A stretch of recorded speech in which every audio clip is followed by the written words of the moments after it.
സിമ്പിളായിട്ട് പെട്ടെന്ന് റെഡിയാക്കാൻ പറ്റിയ ഒരു ബീഫ് കറീൻ്റെ റെസിപ്പി നോക്കിയാലോ. സാധാരണ ബീഫ് കറി ഉണ്ടാക്കുന്നത് പോലെ സവാളയോ തക്കാളിയോ ഒന്നും ഇതിൽ ഞാൻ ചേർക്കുന്നില്ല.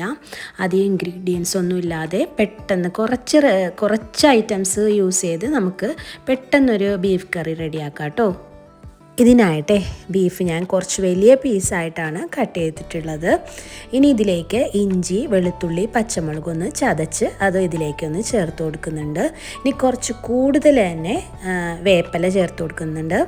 ഇനി ലെമൺ ലീഫാണ് കേട്ടോ, നാരങ്ങേൻ്റെ ഇല, അത് 2-3 ചേർത്ത് കൊടുത്തിട്ടുണ്ട്. ഇനി ലെമ്പ ലീഫ്, ബിരിയാണി ലീഫ് എന്നൊക്കെ പറയില്ലേ, അതും കൂടി ചെറുതായി കട്ട് ചെയ്ത് ഉപ്പും കൂടി ചേർത്ത് കൊടുത്തിട്ടുണ്ട്. ഇനി പൊടികളായിട്ട് ഇതിലേക്ക് ഗരം മസാല, പിന്നെ കുറച്ച് കുരുമുളക് പൊടി, കുറച്ച് വലിയ ജീരകം പൊടിച്ചത്, ഇതാണ് ആകെ പൊടികളായിട്ട് ഞാൻ ചേർത്ത് കൊടുക്കുന്നത്. വേറെ മഞ്ഞപ്പൊടിയോ മുളക് പൊടിയോ ഞാൻ ഇതിൽ ചേർത്ത് കൊടുക്കുന്നില്ല. ഈ 3 പൊടികളുമാണ് കേട്ടോ ചേർത്ത് കൊടുക്കുന്നത്.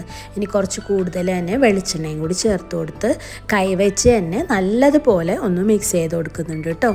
ഇനി കുറച്ച് വെള്ളം, വളരെ കുറച്ച് വെള്ളം ചേർത്ത് അടച്ച് വെച്ച് ബീഫിൻ്റെ കുക്കിംഗ് ടൈം അനുസരിച്ച് നമുക്കൊന്ന് കുക്ക് ചെയ്തെടുക്കാം കേട്ടോ. അപ്പോൾ ഇതാ ബീഫ് നല്ല കറക്റ്റായിട്ട് കുക്കായി കിട്ടിയിട്ടുണ്ട്. ഇത് നമുക്ക് ഇതേപോലെ വേണമെങ്കിൽ കഴിക്കാം, അല്ലെങ്കിൽ കുറച്ച് തിക്കാക്കിയിട്ട് എടുക്കാം കേട്ടോ. നമുക്ക് ഈ വെള്ളം ഒന്ന് വറ്റിച്ച് വേണമെങ്കിൽ എടുക്കാം. ഞാനപ്പോൾ ഇതുപോലെ തന്നെയാണ് കേട്ടോ എടുക്കുന്നത്. ഇനി നമുക്കിതൊന്ന് താളിച്ചെടുക്കണം. അതിനായിട്ട് ഒരു പാനിലേക്ക് ഞാൻ കുറച്ച് നെയ്യാണ് കേട്ടോ ഒഴിച്ചു കൊടുക്കുന്നത്. ഇനി കുറച്ച് ചെറിയ ഉള്ളി കട്ട് ചെയ്തിട്ട് അതും കൂടി ചേർത്ത് ഒന്ന് ഫ്രൈ ചെയ്തെടുക്കാം കേട്ടോ. ഈ താളിക്കൽ സ്കിപ്പ് ചെയ്യരുത് കേട്ടോ, ഇത് എന്തായാലും ചെയ്യണം. ഇത് ഈ കറീൻ്റെ ടേസ്റ്റ് കൊടുക്കുന്നത് ഈ താളിക്കലിലാണ് കേട്ടോ, അതുകൊണ്ട് ഇതെന്തായാലും താളിച്ചിടണം. അപ്പം ഞാൻ കുറച്ച് വേപ്പിലയും കൂടി ഇതിലേക്ക് ചേർത്ത് കൊടുക്കുന്നുണ്ട്.